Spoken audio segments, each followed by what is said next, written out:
Kanchipuram Varamahalakshmi Silks, the Grand Banarasi Mela. First time ever in Hyderabad starting from November 1st.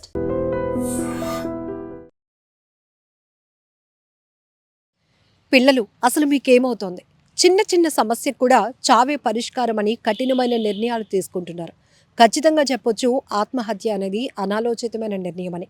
మరోవైపు పెద్దలు పిల్లలు పుట్టిన తర్వాత పిల్లలే వారికి ప్రపంచం.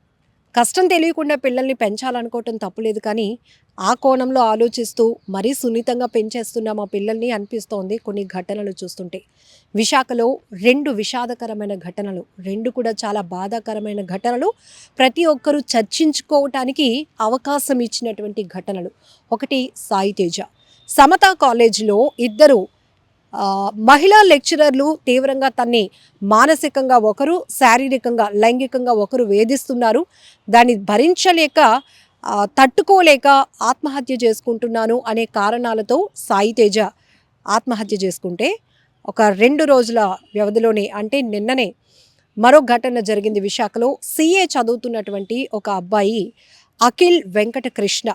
అబ్బాయి అబద్ధం చెప్పాను నాన్న, మీకు అబద్ధం చెప్పడం వల్ల నా వల్ల మీరు చాలా మాటలు పడుతున్నారు, అబద్ధం అనేది ఒక పెద్ద చావుకి కారణమవుతోంది అంటూ తను ఒక హెడ్డింగ్ పెట్టి, నా చావుకి ఎవరూ కారణం కాదు, నేను చెప్పిన అబద్ధమే నేను ప్రాణాలు తీసుకోవడానికి కారణమవుతోంది అంటూ మరో యువకుడు బలవంతంగా హీలియం గ్యాస్ సిలిండర్ పెట్టుకొని మొహానికి ఒక కవర్ చుట్టుకొని ఆ రకమైనటువంటి తనను తాను హింసించుకుంటూ ప్రాణాలు తీసుకున్నటువంటి ఘటన.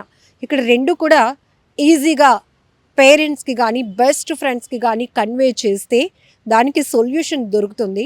అలా మీకు కావాల్సిన వారి దగ్గర నుంచి ఒక సజెషన్ తీసుకొని మూవ్ ఆన్ అయితే కనుక అసలు ప్రాణాలు తీసుకునేటంత ఆలోచన కూడా మీ మైండ్లోనికి రాదేమో అనేది అభిప్రాయం. కానీ మిమ్మల్ని కోల్పోయిన మీ కుటుంబ సభ్యులు, మీ అమ్మా నాన్న ఉన్నారు కదా, వాళ్ళు మీకోసం ఏడుస్తున్నటువంటి ఆ రోదన, ఆ కన్నీటికి సమాధానం ఎవరు చెప్తారు అంటే, అక్కడ ఇలాంటి ప్రశ్నకి అసలు ఏ సమాధానం దొరకటం లేదు. మీకు బాగా క్లోజ్గా ఉన్న వాళ్ళకి మీకు వచ్చిన కష్టాన్ని చెప్పుకుంటే ఒక సొల్యూషన్ అనేది దొరుకుతుంది. ఖచ్చితంగా వాళ్ళు సజెషన్ ఇస్తారు. అంతే కనుక అవునరా నీకు చచ్చిపోవాలని ఉంటే చచ్చిపోరా అని అనరు. అరే ఎంత చిన్నదానికి ఎందుకురా అలాంటి డెసిషన్ తీసుకుంటున్నావు, నువ్వు అలాంటి నిర్ణయం తీసుకోకు, వీళ్ళకి చెప్తే ఇది సాల్వ్ అవుతుంది అని ఖచ్చితంగా మీకు ఒక నమ్మకాన్ని, ఒక భరోసాని వాళ్ళ నుంచి మీరు ఒక హోప్ అనేది క్రియేట్ అవుతుంది. బట్ ఇక్కడ ఏంటంటే చాలా ఈజీగా ప్రాణాలు తీసేసుకుంటున్నారు చిన్న చిన్న ఆలోచనతో. బట్ మీరు లేకపోతే, మీరు లేని లోటు మీ తల్లిదండ్రులకి ఎంతగా వేధిస్తుందంటే, వాళ్ళు రోధించి ఆ కన్నీటి బొట్టులకు, ఆ కన్నీటి ధారకి ఎవరు సమాధానం చెప్తారు? ఒక్కటి ఆలోచించండి. సాయి తేజ విషయానికి వస్తే, ఈ అబ్బాయి ఇంత లైంగికంగా వేధింపులకు గురవుతున్నప్పుడు ఆ లైంగికంగా వేధిస్తున్న వారు కూడా ఎవరు అల్లాటప్ప వ్యక్తులు కాదు, తెలియలేని వ్యక్తులు కాదు. నువ్వు రోజు కాలేజీకి వెళ్ళి వాళ్ళతో పాఠాలు వినాల్సిన వాడివి. నీకు అంత ఇన్కన్వీనియంట్ ఉన్నప్పుడు నువ్వు కాలేజ్ మేనేజ్మెంట్కి ఒక్కసారి చెప్తే, మీ పేరెంట్స్కి మీరే ఎందుకు డిసైడ్ అయిపోతున్నారు? ఇవి అమ్మా నాన్నతో చెప్పుకోలేము, కాలేజ్ మేనేజ్మెంట్కి చెప్తే వాళ్ళకే సపోర్ట్ చేస్తారు, మనకు చేయరు అని ఒక ఏకపక్షమైన నిర్ణయానికి, వన్ సైడ్ డెసిషన్కి మీరు ఎలా వెళ్తున్నారు? ఈవెన్ ఫ్రెండ్స్తో చెప్పుకున్నప్పుడు కూడా ఒక మెచ్యూరిటీ ఉండాలి. వాళ్ళు కూడా ఒరే మేనేజ్మెంట్ ప్రిన్సిపల్ దగ్గరికి వెళ్ళి చెప్దాంరా అని అంటే ఒక కాన్ఫిడెంట్ బిల్డ్ అవుతుంది. ఖచ్చితంగా మీరు చెప్పి వాళ్ళు అప్పుడు వాళ్ళపైన ఎలాంటి యాక్షన్ తీసుకోకపోతే ఫర్దర్గా మీరు ఇంకొక పోలీస్ కంప్లైంట్ ఏదో ఇవ్వచ్చు. అదేం పర్మనెంట్ కాలేజ్ కాదు, ప్రైవేట్ కాలేజ్. ఇక్కడ కాకపోతే ఇంకొక చోట వెళ్ళి జాయిన్ అవుతారు. మీరు కూడా ఎవిడెన్స్తో ఉన్నారు కాబట్టి, మీ దగ్గర ప్రూఫ్స్ ఉన్నాయి కాబట్టి ఖచ్చితంగా యాక్షన్ తీసుకుంటారు. తీసుకోరు అని ఎందుకు నిర్ణయం తీసుకున్నారు? అక్కడ ఆ అబ్బాయి తీసుకున్న రాంగ్ డెసిషన్ సాయి తేజ విషయంలో. ఈవెన్ ఈ వీడియో వైరల్ అయినాక కూడా ప్రతి ఒక్కరు కామెంట్లో తమ అభిప్రాయాలు చెప్పింది ఒకటే, ఖచ్చితంగా తప్పుడు నిర్ణయం తీసుకున్నావు తమ్ముడు, నువ్వు అంత సున్నితమైన మనస్కుడివైతే, నువ్వు అంత సెన్సిటివ్గా ఉన్నవాడివైతే నువ్వు మేనేజ్మెంట్ దృష్టికి తీసుకెళ్ళడానికి ఒక ఆప్షన్ ఉంది, బెస్ట్ ఆప్షన్ అది. సెకండ్, పేరెంట్స్కి చెప్పుకోవచ్చు. లేకపోతే తమ్ముడు ఉన్నాడు, కొంచెం మెచ్యూరిటీ బాగానే ఉంది అబ్బాయికి. ఎందుకంటే తన అన్నకు జరిగిన అన్యాయం కోసం ఆ లెక్చరర్లు ఇద్దరిని కూడా మాకు అప్పచెప్పండి అంటూ ఫైట్ చాలా స్ట్రాంగ్గా అగ్రెసివ్గా చేసినటువంటి అబ్బాయి. సో చెప్పుకోవచ్చు, చెప్పుకొని ఆ కాలేజ్ మారిపోవడమో లేకపోతే ప్రిన్సిపల్కో చెప్పొచ్చు. అక్కడైతే సొల్యూషన్ అనేక రకాలుగా ఉంది. ఇక నిన్న సూసైడ్ చేసుకున్న హీలియం గ్యాస్ సిలిండర్ తెచ్చుకొని మా అమ్మా నాన్న విజయవాడలో ఉంటారండి. నేను ఇక్కడ ఎగ్జామ్స్ రాయడానికి వచ్చాను. అలాగే ఈ ఎగ్జామ్స్ రాసి నేను పాస్ అయిపోతే నాకు ఇక్కడ పోస్ట్ కూడా వస్తుంది. విజయవాడలో అయితే 20,000 ఇస్తారు, విశాఖలో అయితే బ్రాంచ్ ఉంది 30,000 ఇస్తారు. నాకు రెంట్కి అద్దెకి కావాలండి అని చెప్పి అప్రోచ్ అయితే పాప మా ఓనర్ ఆవిడ కూడా సింగిలే ఉంటున్నారు. ఎందుకంటే ఆవిడ పెద్ద ఆవిడ. అయ్యో మనము హౌస్ కనుక అవైలబిలిటీగా ఇస్తే ఆ కుర్రాడు చదువుకోవడానికి అడుగుతున్నాడు, చూస్తే మంచోడ్లాగా ఉన్నారు అని ఇచ్చింది.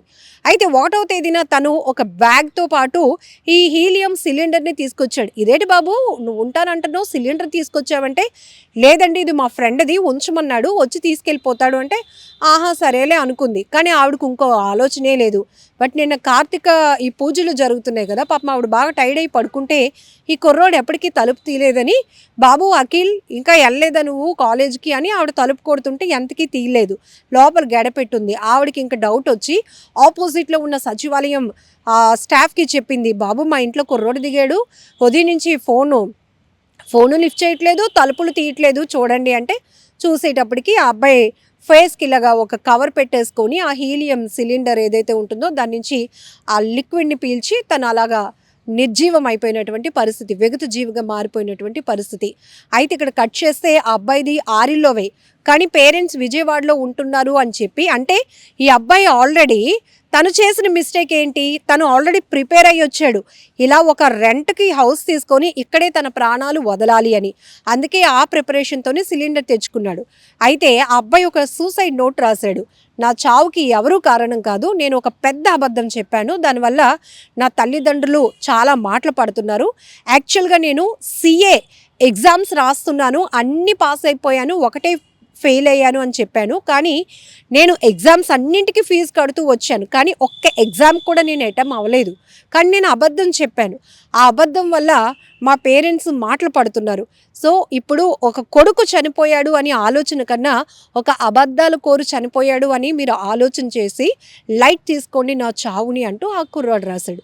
ఇంకొకటి కూడా రాశాడు ఒక లైన్, నేను చనిపోయిన తర్వాత ఈ సిలిండర్ని తీసుకెళ్ళి షాపు అతనికి ఇచ్చేయండి, ఈ డిపాజిట్గా 10,000 రూపాయలు ఆ షాప్ ఆయన తీసుకున్నాడు, ఈ సిలిండర్ ఇస్తే మీకు ఒక 10,000 ఇస్తాడు అని. ఎందుకు అంత ప్రిపరేషన్? ఒక సిలిండర్ కొనుక్కోవాలి, ఇంట్లో తెచ్చుకోవాలి, అది పెట్టుకొని చనిపోవచ్చు అని ఎంత ఆలోచన చేసిన ఈ అబ్బాయి ఒక్కసారి పేరెంట్స్కి కన్వే చేస్తే, అమ్మ నేను చదువు అంటే ఇంట్రెస్ట్ లేదు, ఇంకా మరీ స్ట్రెస్ చేస్తే నేను చచ్చిపోవడమే, నాకు ఇంట్రెస్ట్ లేదు, నేను ఎగ్జామ్స్ అటెంప్ట్ అవ్వలేదు, కానీ ఇప్పటి వరకు చదివిన స్టడీస్కి ఒక జాబ్ చేస్తాను, మంచిగా సెటిల్ అవుతానని చెప్పుకోవచ్చు. సో ఇప్పుడు ఈ అఖిల్ పేరెంట్స్కి ఏది కష్టం? తన కొడుకు ఫెయిల్ అయ్యాడు అనే విషయం కష్టమా, లేకపోతే తన కొడుకు పూర్తిగా లేడు, మాకు శాశ్వతంగా దూరం అయిపోయాడు అనే విషయం కష్టమా? సో ఈ ఘటనలో ఇప్పుడు అఖిల్ వాళ్ళ పేరెంట్స్కి ఏది కష్టం? తన కొడుకు ఫెయిల్ అయ్యాడు, చదువు అంటే ఇష్టం లేదు, కానీ జాబ్ చేసి సెటిల్ అవుతాడు అనే విషయాన్ని డైజెస్ట్ చేసుకోవడం ఈజీనా, లేకపోతే కొడుకు శాశ్వతంగా దూరం అయిపోయాడు, ఇక మాకు లేడు, కడుపు కోత మిగిల్చాడు అనే విషయం కష్టమా? ఎందుకు ఆలోచించట్లేదు యువత? ఈ మధ్య మీరు బలవన్మరణాలకు పాల్పడుతుంటే అసలు సొసైటీలో ఒక రకమైన భయం పుట్టుకుంటుంది. ఇంకొకటి సైకాలజిస్టులు కూడా చెప్తున్నారు, తరచుగా ఏదైతే మనం ఒక ప్రమాదాల్ని తరచుగా ఎక్కువగా చూస్తూ ఉంటామో చాలామంది వాటికి కనెక్ట్ అవుతారట. అదే ఆలోచన వాళ్ళు ప్రేరేపణగా మారుతుందట. వాళ్ళకి ఎవరికైనా కొంత వీక్ మైండ్ ఉన్న వాళ్ళకి కష్టం వస్తే, మొన్న విషయం చూసాం కదా, ఈజీగా అతను చనిపోయి ఆ ప్రాబ్లం నుంచి స్కిప్ అయిపోయాడు, మనం కూడా అలాంటి డెసిషన్ తీసుకుందామని ఆలోచన వైపు ప్రేరేపించబడే వాళ్ళు చాలామంది ఉంటారంట. ఇది జనరల్గా సైకాలజీగా చెప్పేది కాదు, మానసిక నిపుణులు హెచ్చరిస్తున్నారు. యువత ఎక్కువ శాతం ఆత్మహత్యలు చేసుకుంటూ ఉండటం చాలా బాధాకరమైన విషయం. 1, 2 ప్రధానంగా ఆర్థిక పరమైన సమస్యలు కావచ్చు. 2 యూత్ వరకు వస్తే అనుకున్నట్టుగా జాబ్ రాలేదనో, అనుకున్నట్టుగా స్టడీస్లో మనం ర్యాంక్స్ కొట్టలేదనో, అచీవ్మెంట్ లేదనో, మనల్ని ఫెయిల్యూర్గానే అందరూ ట్రీట్ చేస్తారనే ఇన్సెక్యూర్ ఫీలింగ్ కావచ్చు. ఇంకొకటి ఈ వివాహేతర సంబంధాల వల్ల ఆత్మహత్యలు, ఒకరి చేతిలో మోసపోయాము అనేటటువంటి పరిస్థితి. ఈ ప్రధానమైన ఈ 4 కారణాలే బలవంతంగా ప్రాణాలు తీసుకోవటానికి ముఖ్యమైనటువంటి కాజెస్గా మనం చూడొచ్చు. ఏదేమైనా విశాఖలో జరిగిన ఈ 2 ఘటనలు చాలా బాధాకరమైన ఘటనలుగానే చెప్పాలి. మీరేమంటారో కూడా మీ వాల్యుబుల్ సజెషన్స్ని కామెంట్ బాక్స్లో మెన్షన్ చేయండి. నిజంగా ప్రస్తుతం ఉన్నటువంటి సమాజం దేనికి ప్రయారిటీ ఇస్తుంది? ఆర్థిక సంబంధాల చుట్టూ మాత్రమే తిరుగుతోంది. మళ్ళీ ఎన్నికలంగానే చాలా విరక్తి కలుగుతాను. మంచి అనిపిస్తుంది కదా, లేడీస్ కూడా ఛాలెంజింగ్ జాబ్స్ చేసినప్పుడు చాలా బాగుంటది. ట్రాఫిక్ అసిస్టెంట్స్ గా నియమించిన ట్రాన్స్జెండర్స్ అందరితో సాల్యూట్ చేయించుకుంటున్నారు. ఫుడ్ డెలివరీ ఇవ్వటానికి వెళ్ళినటువంటి డెలివరీ బాయ్ అనిల్ పై కళ్ళ ముందు పెళ్ళండి